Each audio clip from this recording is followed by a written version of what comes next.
First comes the laughter and the surprise and the, congratulations. That's a really awesome joke. But then it's, then it's the sobering afterthought, right? Which is like, oh my God, maybe that's true. And that's good comedy, I think. I'm Michael Tamlin. This is Kobo in Conversation. My guest today is Miriam Toews. She's the author of many novels, including A Complicated Kindness, All My Puny Sorrows, and Women Talking, to name just a few. Her latest book is a memoir called A Truce That Is Not Peace. Spurred by the question, why do you write? Posed by a distressingly persistent literary festival organizer, it is a work of nonfiction that delves into the author's feelings around the deaths by suicide of both her father and her sister. Miriam Toews, welcome to Kobo. Thank you very much. Can you take me back for just a second to that original query from the Mexican Literary Festival for a moment? Like just to start us off, what was being asked of you?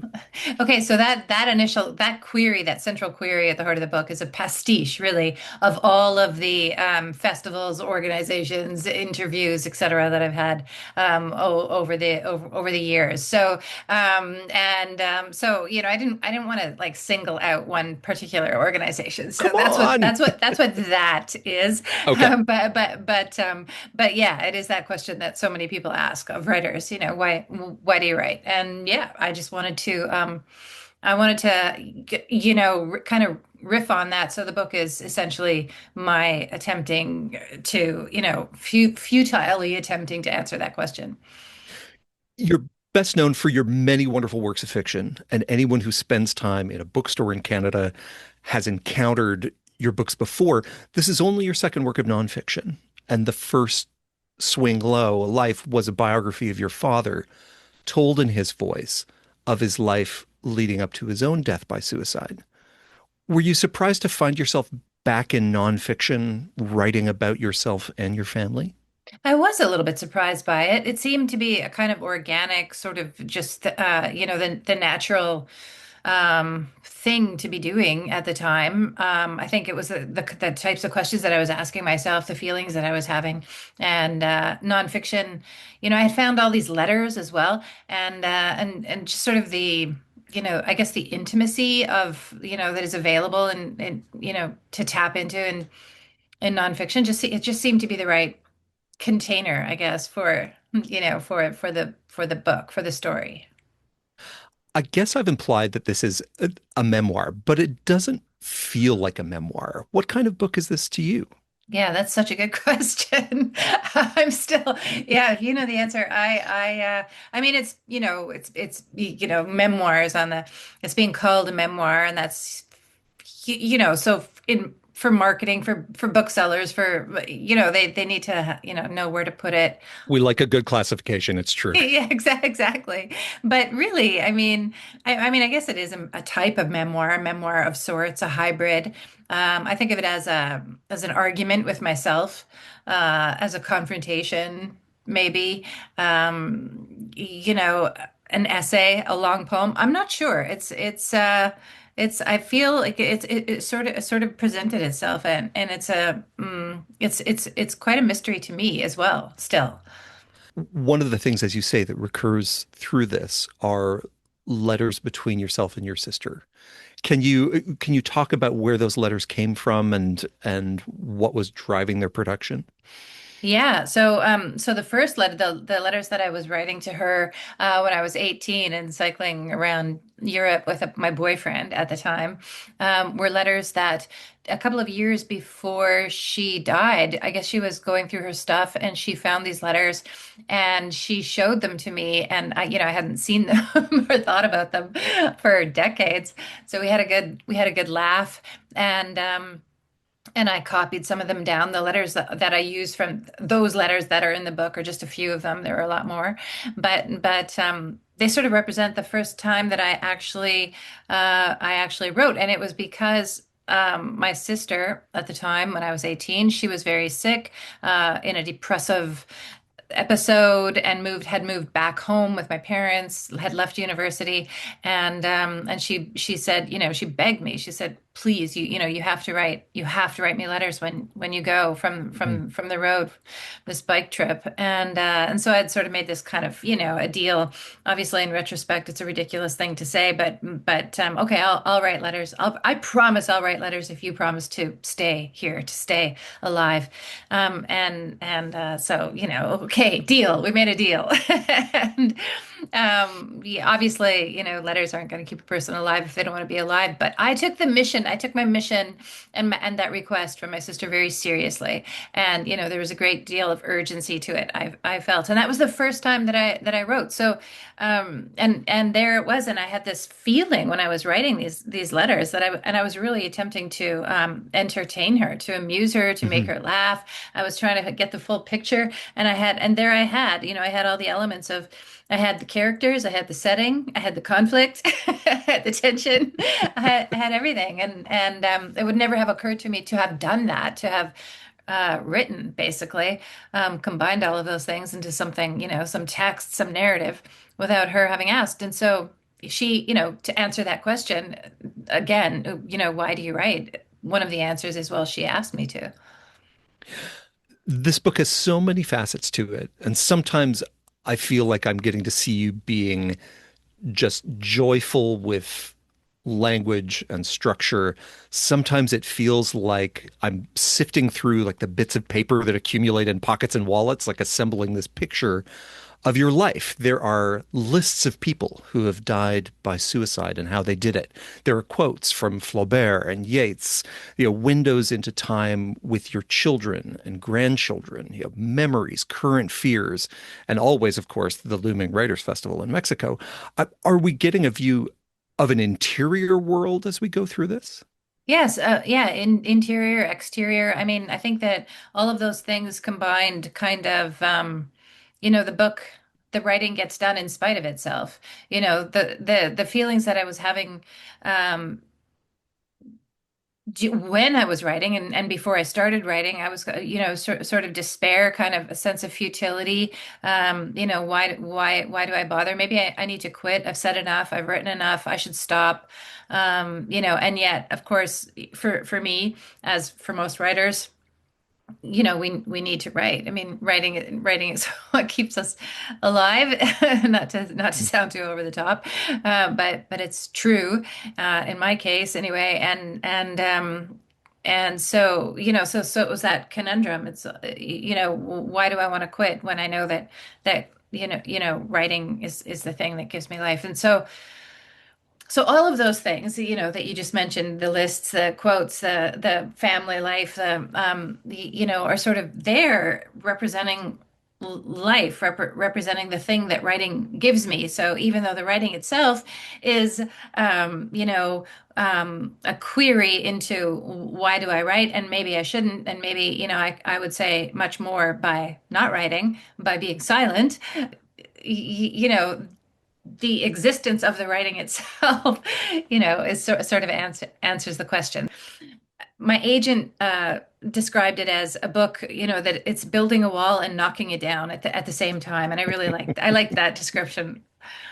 I'll come to silence in a second because that's something that returns in the book a number of times.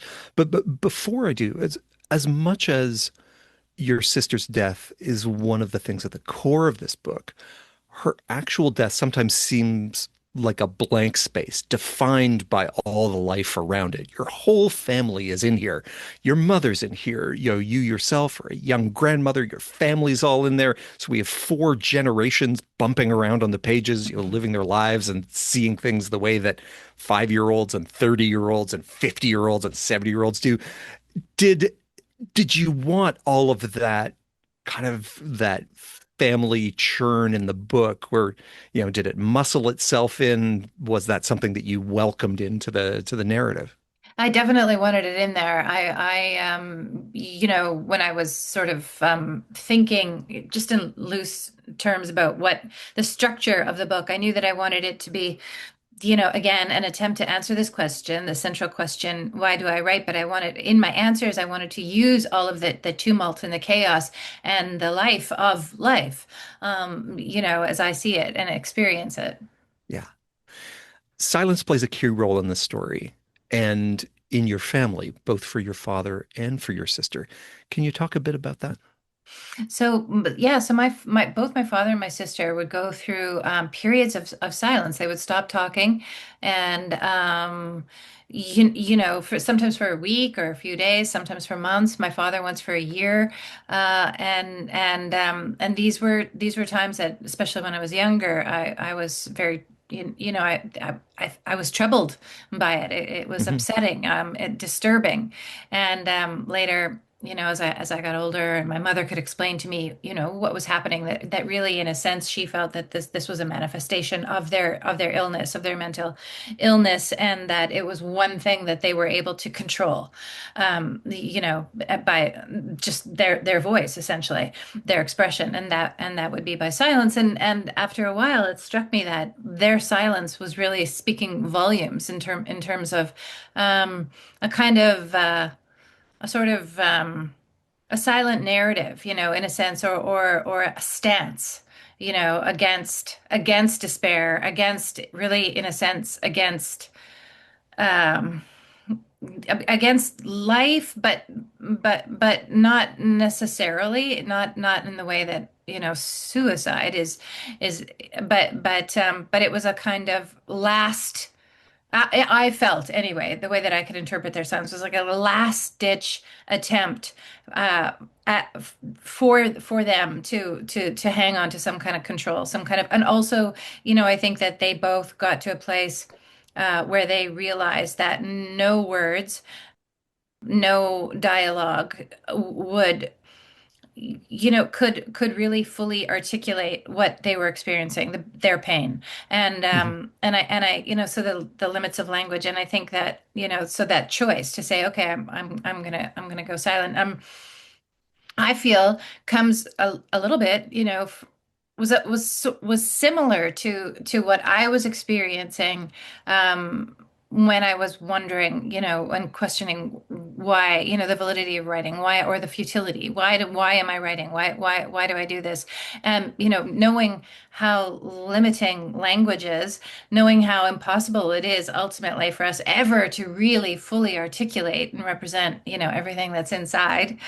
And yet we try, right? We keep doing it. Hmm. And in a sense, um, you know, really knowing that it'll be a failure in the end and that we'll start again. And I think that that that impulse to write, to sort of disappear yourself in a way, like it's a kind of act of disappearing oneself, writing, like taking everything that's inside here, putting it in here in the book, and putting and getting it away from yourself. And I think that silence is like that too. And even suicide, I think, you know, was, I mean, you're disappearing yourself.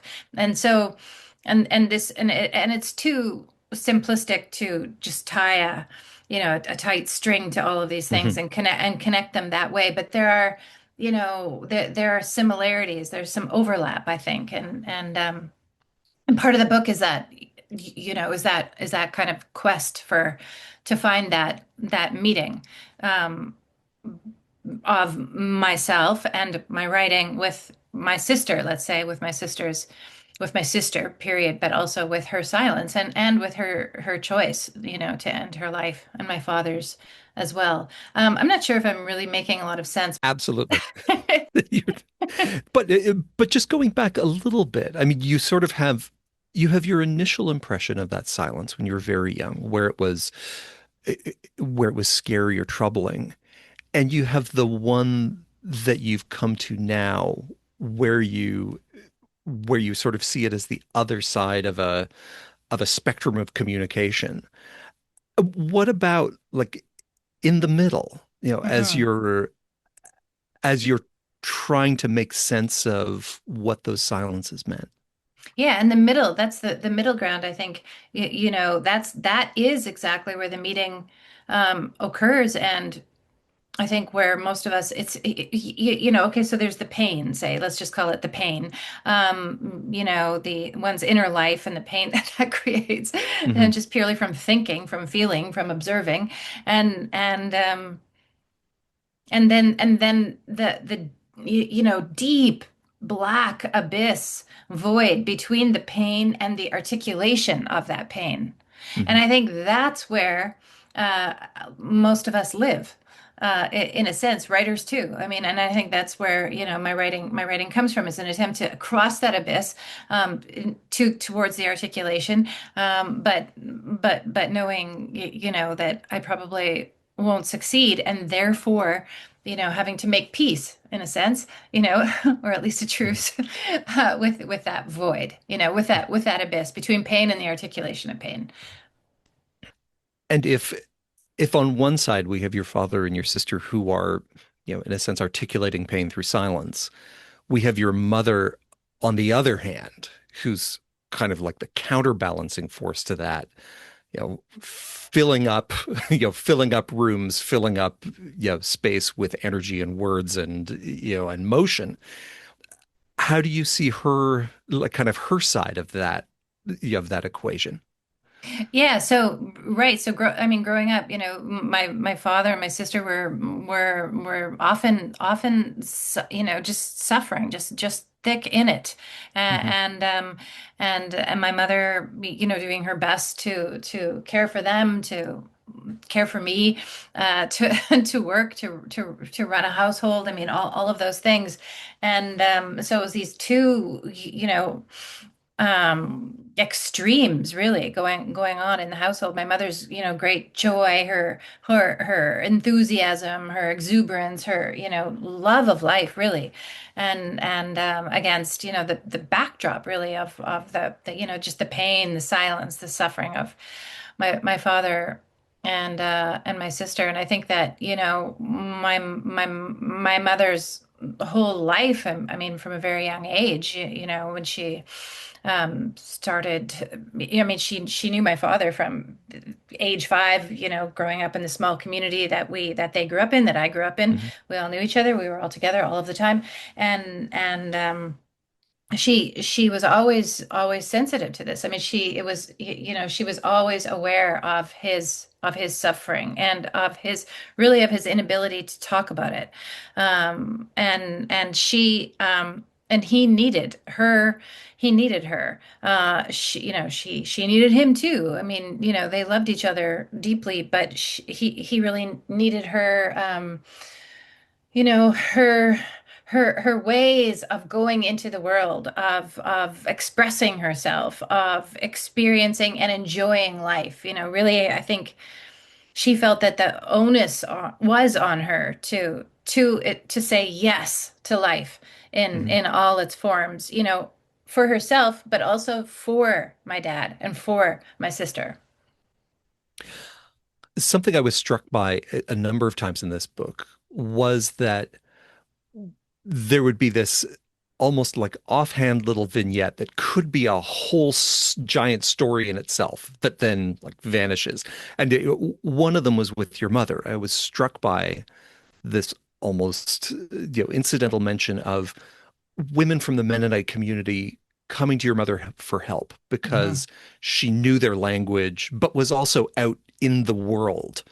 And it seemed like almost a window opening into women talking that then closed in a paragraph. Um, and two questions around that. First is, can you tell me a little bit more about that?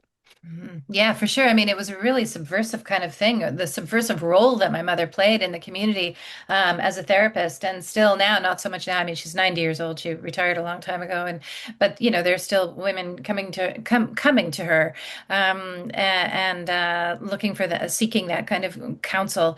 But in the community when she was doing it, working as a therapist, it was almost a sort of secret kind of mission because it was very feared, and there was a great deal of suspicion around it, just around the idea of therapy, for instance, from the church, and the fact that she wasn't a Christian therapist. She wasn't. Mhm. I mean, these women were going to their ministers, to their pastors, to the people in the church, to the deacons and the elders, and saying, "Look, I'm being beaten up at home. My husband, is abusing, is assaulting the children. This is happening. This is what's going on. To help help me. And, and the message would always be, well, you just need to forgive and, strengthen your resolve and go home, go back home and serve your husband.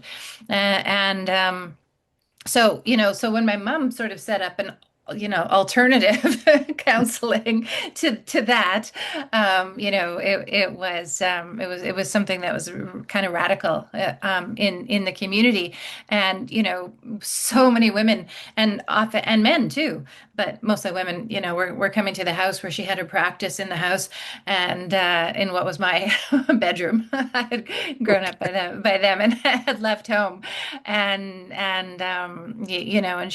she was yeah, providing therapy. Often these women would see her in secret, so that their Hmm. husbands didn't know that they were doing this. They certainly didn't have money of their own to pay, and my mother didn't expect pay.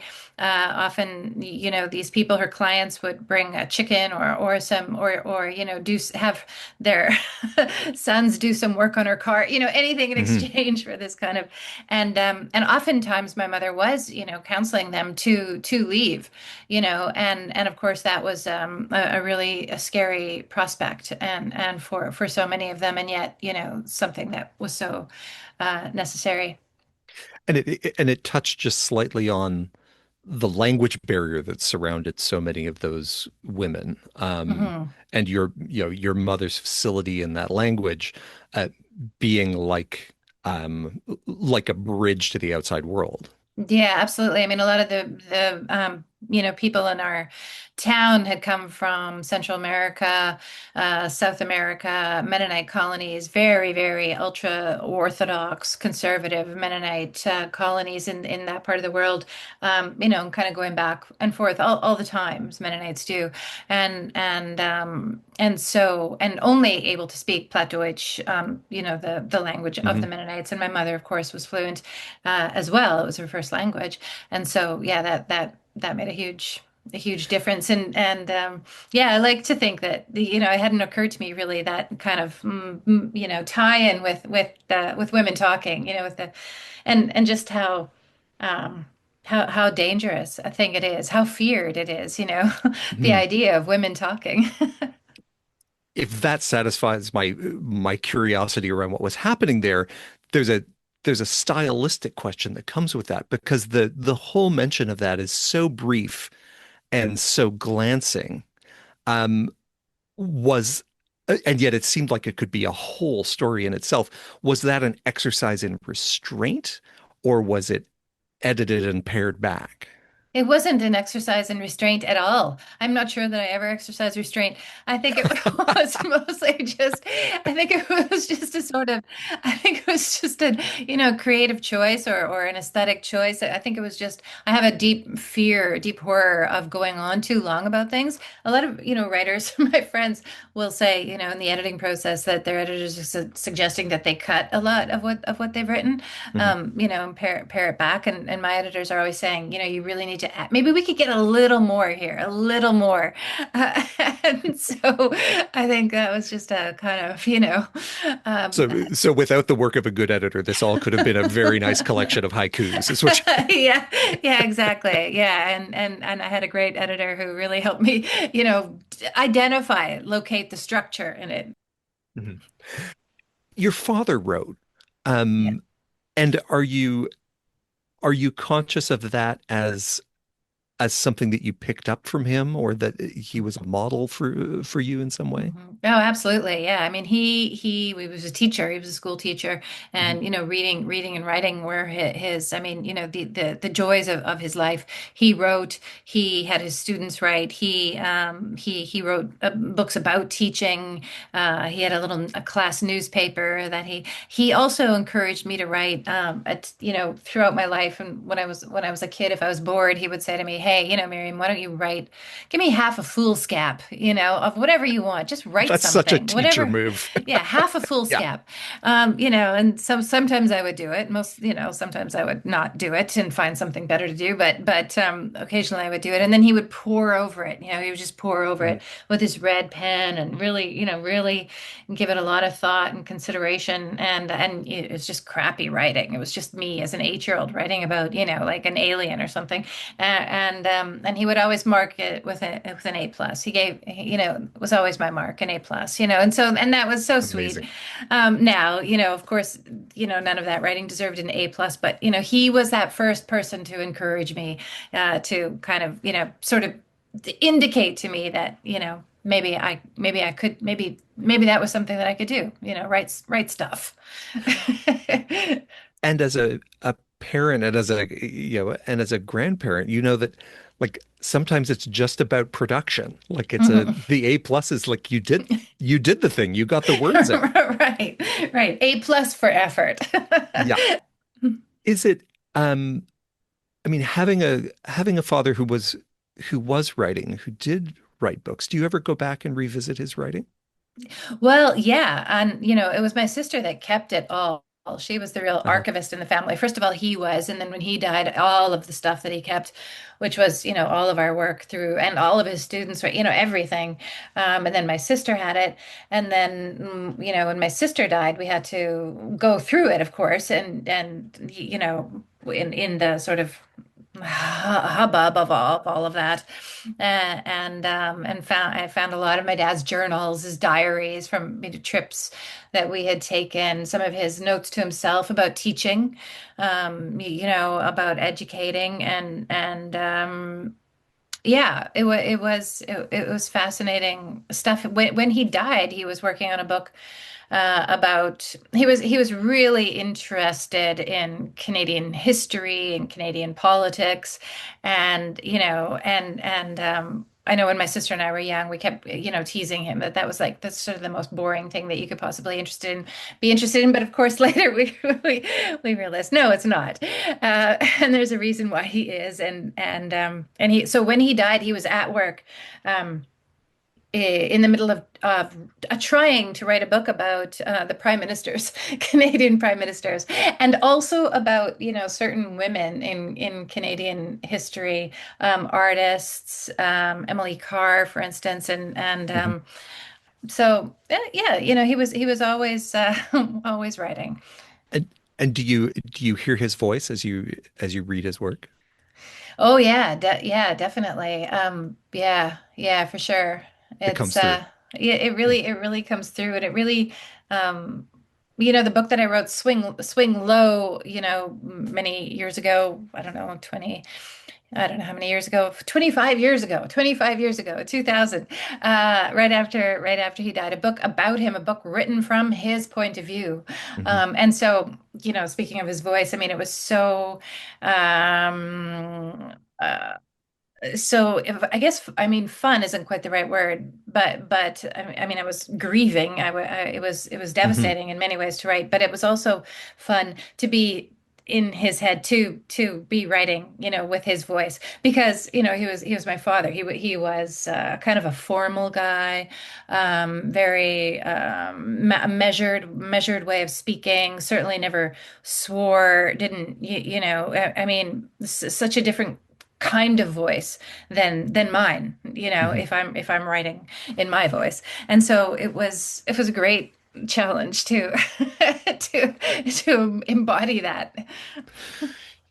You've used fiction to tell stories about painful, difficult topics. Your novel, Women Talking, is a great example, writing about sexual assault and abuse and the silences in a community, which you've called an imagined response to real events.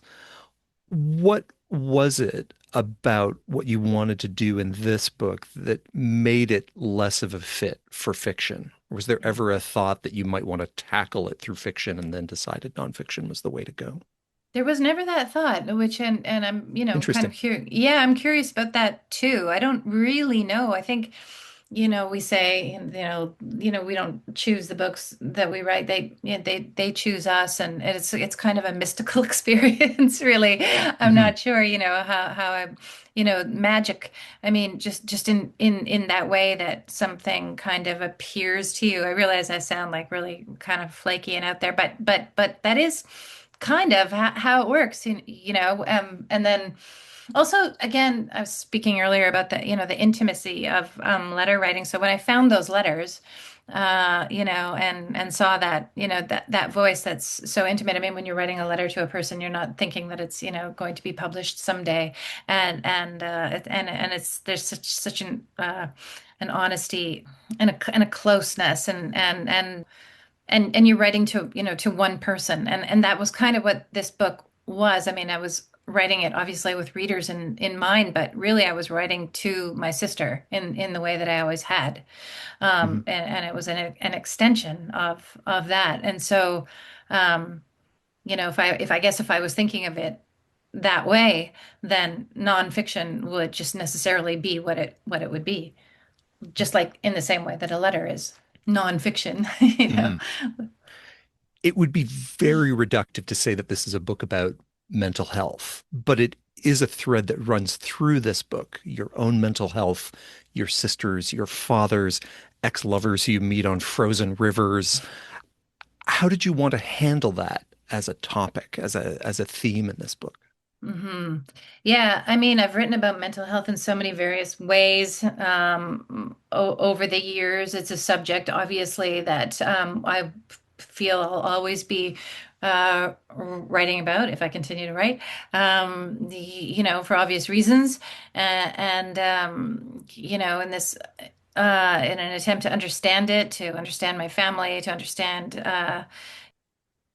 society's reaction to it. I'm not sure that I consciously said, oh, okay, this is how I need to handle writing about Mhm. mental illness.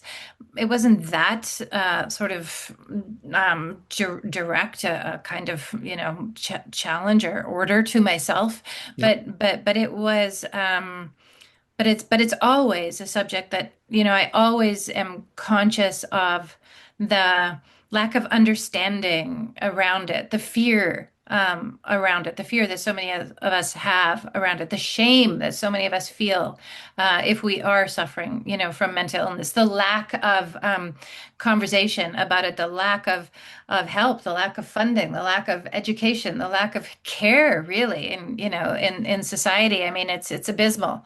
And so to write about it, I want to be conscious of all of those things, so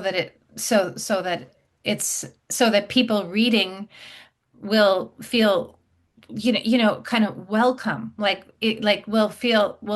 take my hand, like will come with me into that subject, Mhm. and not be afraid, and not turn off, and not and so I guess that's the kind of tone that I hope to use or to employ, whatever the word is, with that particular subject of mental when writing about mental illness, something that's, you know, welcoming Mhm. to the reader. There's a line in this book spoken by your partner, who you call E. I know you people don't talk about your pain. You just kill yourselves, which hits me, the reader, like a gut punch. But you write about how funny you and your daughter found it. Tell me about that laughter in response to that statement. Yeah, I'm not sure that he didn't mean it to be funny. But it certainly did strike my daughter and I. We were the ones who heard him say it as the funniest thing that we'd heard in so long. And part of it is, just the sort of stark truth of his comment was just produced this laughter. I mean, it was provocative. It was the best kind of comedy because it was true, because it was dark, because the timing of it was so perfect, and with that, the fact that that we took it as, as like great comedy, is something that I think both my daughter and I, we could also, just see right under that, and I think with the best kind of Hmm. comedy, right? You see right under that, that first comes the laughter and the surprise and the, congratulations. That's a really awesome joke. But then it's, then it's the sobering afterthought, right? Which is like, oh my God, maybe that's true. And that's good comedy, I think. And their remark where they refer to the exes in your life as your backlist, I personally found hilarious because we don't get a lot of book business jokes. And that one just mwah, perfect. Absolutely, he nailed it. Yeah, that one landed for sure. Killed. Yeah, no, it's great. It's a great line. Your sister Marjorie was, as you say, a very early champion of your writing career. You know, she saw you as a novelist unequivocally when you had doubts about how much literary art you were capable of creating. Can you talk a bit about writing in your relationship? I mean, she was my first reader. Her standards were high. She didn't pull her punches when, telling me what she thought of my writing, praising it when she felt it was praiseworthy, and but also, could be quite critical and just throughout that, supporting me. There was stuff that, I mean, there were things I was writing about her so much of the time. I mean, she Mhm. was a person I was writing about her. I was writing to her. Um, she was 6 years older than me. I don't have any other siblings, and so she was such a intriguing, mysterious, often silent, often exuberant, sophisticated person in the world. Um, so intelligent and so and just suffered so much and fought so hard to live, through that suffering and through that pain, that she was just a person that I was always, just kind of just fascinated by, and somebody, of course, who I loved dearly and needed in Mhm. my life, and I continue to have, conversations with her, and I continue obviously to write to her and for her and about her. So when she was alive, I think that was a sort of a I mean, she would tell me, she said, "Well, I really see this book that you wrote, whichever one it was, that would have featured her, or a fictional, version of her." Mhm. She would say, "I saw this as a Valentine, really a Valentine to me, and I would say that is what it is, but I sense too, that often, I mean, or at times there were things that I was writing about, not even necessarily about her, but just about growing up, just about that community, because it really, really, really did a number on her. Mhm. That particular culture, it really got its claws in, and I know that was hard for her to. It was hard for her to read about that, and to sort of live it all over again. She had to get away from that community, as did I, and yet she was always, sort of drawn back, forced back. Books were all around you when you were growing up. Your father was a big part of that. He constructed a library in town. Your sister helped to build it. Uh, did you and Marjorie share books? Did you talk about the Oh books that you yeah. read or wanted to read? Always, always, yeah. From, as soon as, I mean, maybe not, the day that I learned how to read, but certainly. So when I was 12 years old when she went off to university, Hmm. and she was, studying English among other things, and she brought back a lot of the texts that they were studying, reading, and the novels, and I would read them, or she would bring back stuff just her books, and put them on her shelf in her bedroom in our family home, and I would sneak into her room and read them, and was like, my mind was blown. I couldn't, holy shit, I couldn't believe what I was reading, and it was literature. I mean, it was, Hmm. contemporary literature, mostly, and then yeah, and music too, records, movies, art films, form, everything, the world, outside of our little bubble, and it was um, I mean, some of that is older sibling, younger sibling. Like yeah, that's one of the things that older siblings can do for you. But also, again, like another door through the bubble, yeah. as you say, like another little window out into the world. Absolutely. I mean, books, yeah. Like I've said again in different ways, in different books, books are what save us, and, books are what don't save us. But certainly they have saved me for as long as they have, and they saved my sister for as long as they did. Mhm. A book can only do so much when you're up against something, Yeah. that type of, profound, horrific mental illness that she was up against, that my father was up against. But I think that, who can say, what would have happened if there hadn't been books in our lives? You Mhm. know, it's hard to imagine. I've read that you've been planning less and less before you sit down to write. And how much of this book resembles anything you thought you might have, written when you started it? Did it turn out anything like you thought it would? Did it turn out? No. I mean, yes and no. I mean, I knew that it was going to be fragmented.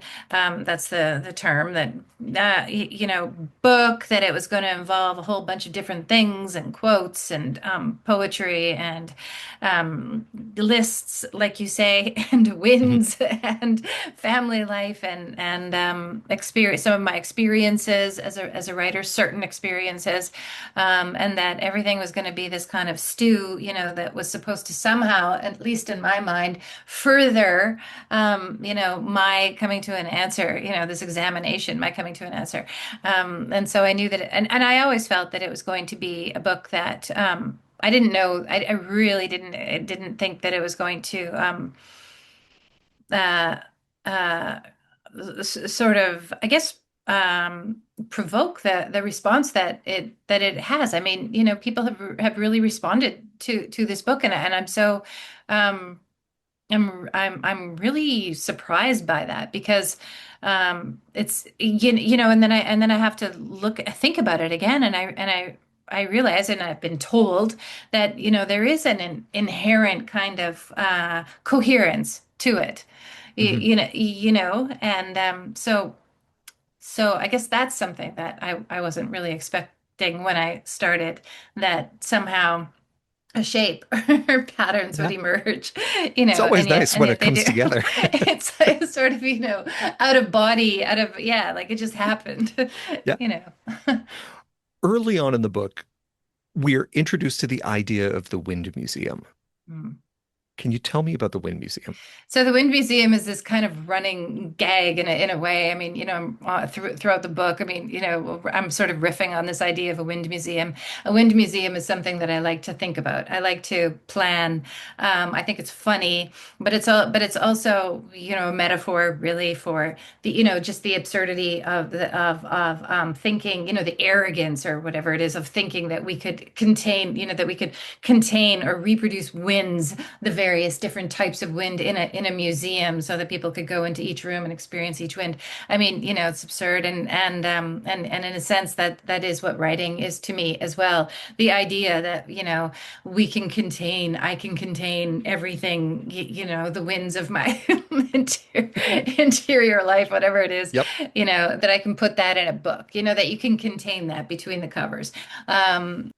I think that, the Wind Museum just is that. It is that's what that's what it Yeah. represents, just the absurdity, the foolhardiness of even ever really attempting to do it. And yet, but we do. Yeah. We have to.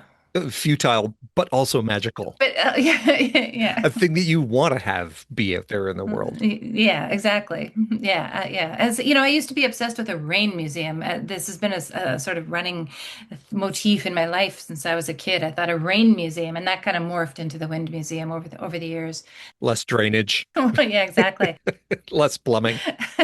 There was a woman in the UK. I was doing an event in the UK just a few weeks ago, and she said, "Hey, you know this idea that you have of a wind museum? I could." She was a former curator of a museum, and she said, "I could help you with that. I could make this happen," which I was really shocked by. I said, "No, no, it's just it's just a metaphor." There is a section where you undergo something called narrative therapy. Can you explain what that is for me? Yeah, it's basically just sitting down with a psychoanalyst, psychotherapist, psychologist, and telling your story as you know it, as you can tell it, as you experience it, and in that telling, I guess the intent is that this professional will be able to um, you know make some sort of assessment, prognosis, or diagnosis. I'm not sure.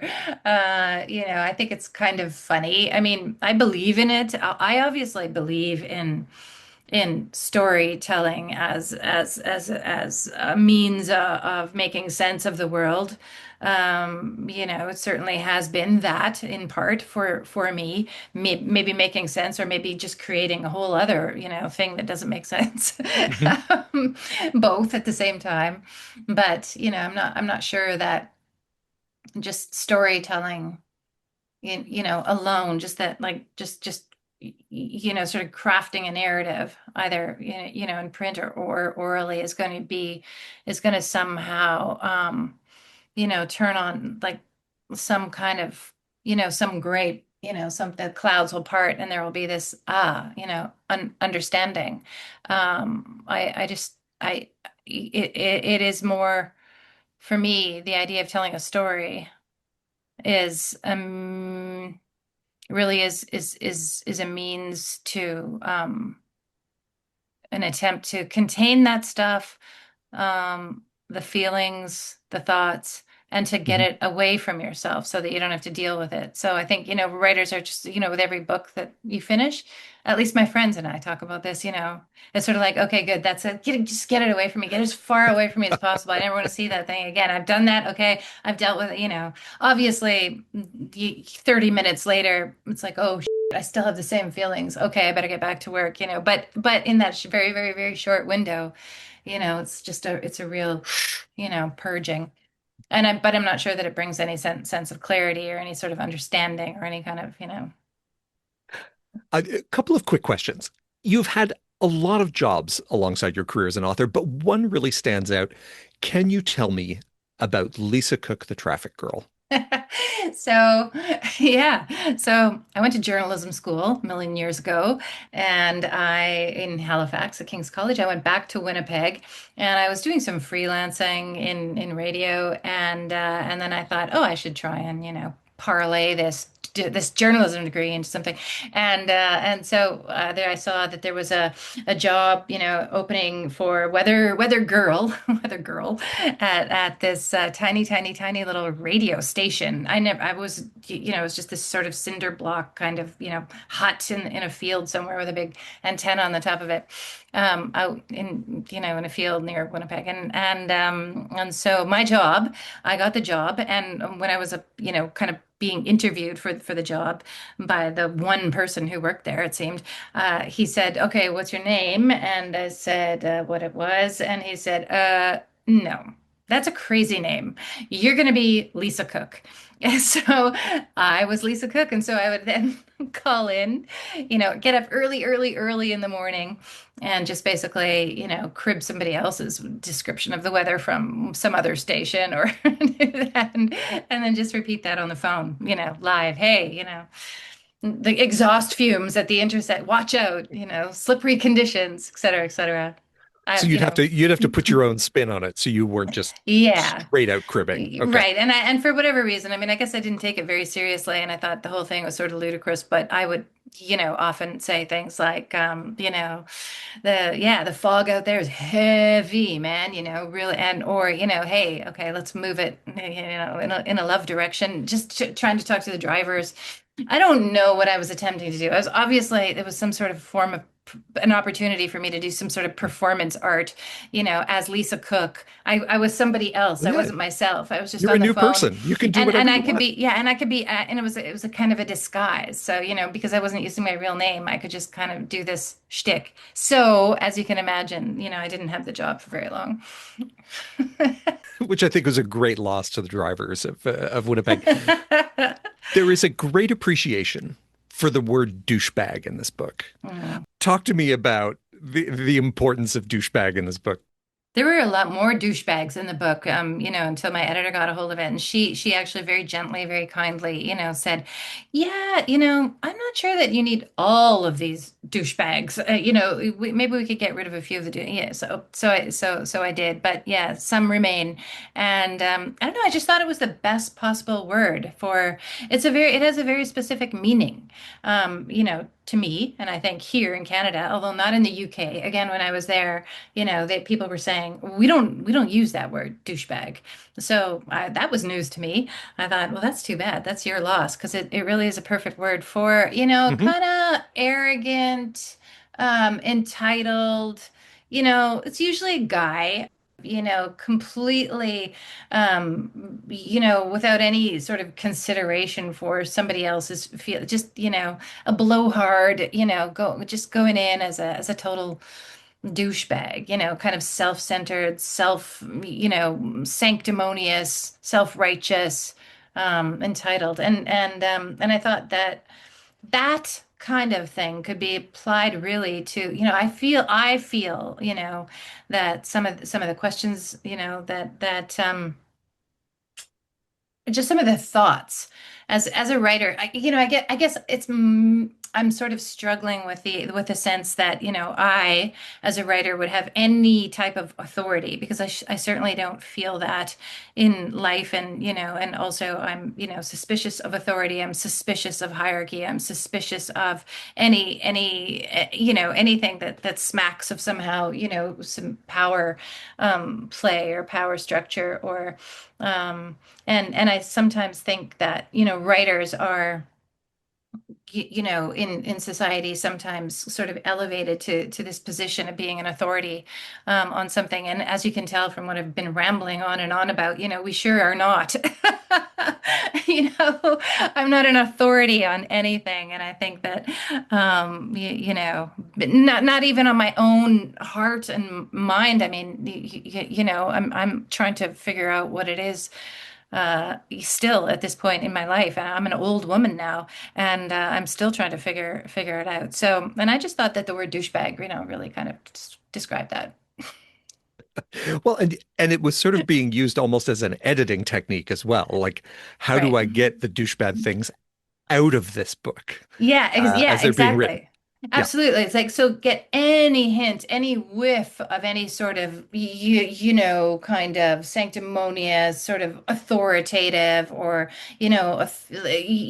kind of, usage of language, of thought, of, any sense. I just didn't want anything like that to be in there. And and those douchebag moments, yeah, it was really imperative that those douchebag moments be removed from the text. And There's a school of writing I think that we can base around this. yeah, exactly.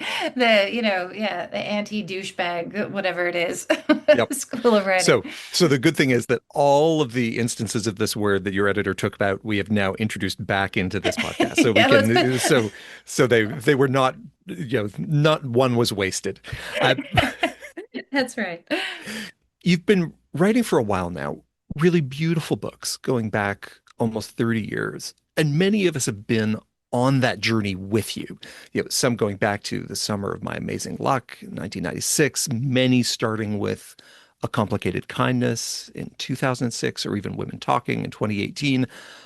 But let's imagine a person who's, walking in clean, is getting to know the work of Miriam Toews for the first time, where would you tell them to start reading? What's a good way in? Ooh.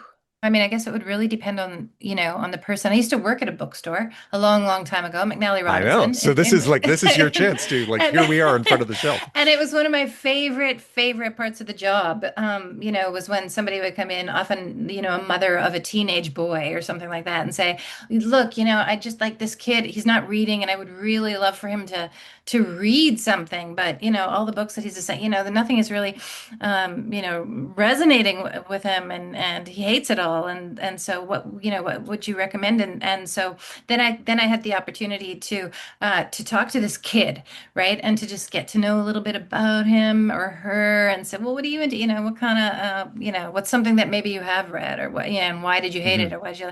And then I could Yeah. find the book. So maybe that would be a similar thing that I would have to do. Just the long term, answer here. What book what book would I recommend? And because every book that I've written, they're for better or for worse, are they have a kind of place, and it was a Hmm. thing at that time. That was the only kind of book that I could have written at that point in my life with, so I have there's a place for them in a different place in my heart. I don't. Okay. You would take a personalized individual Yeah, approach. I would have to do that. Yeah, sorry, I could be more Lie down on the specific. couch here, and then we're Yeah. going to we'll have a chat, and then I'll give you a book. Yeah, and it might turn out that I would actually recommend, somebody else's book. Maybe you don't want to start with any of my books, buddy. That's So fine. somehow both the best book selling answer and the most Canadian answer are Yeah. possible. Yeah, that's right. I would love to recommend one of my books to you, but I feel that knowing you, having met with you now, I just can't, with any sort of integrity. Miriam, thank you so much for joining us. Thank you very much for having me. It's been fun.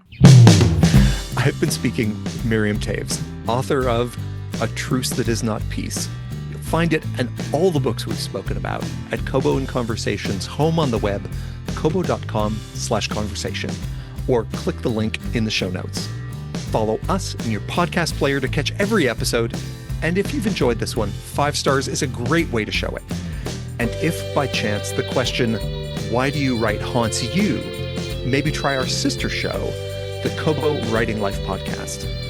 Kobo in Conversation is produced by Nathan Maharaj and hosted by me, Michael Tamlin. Thank you for listening.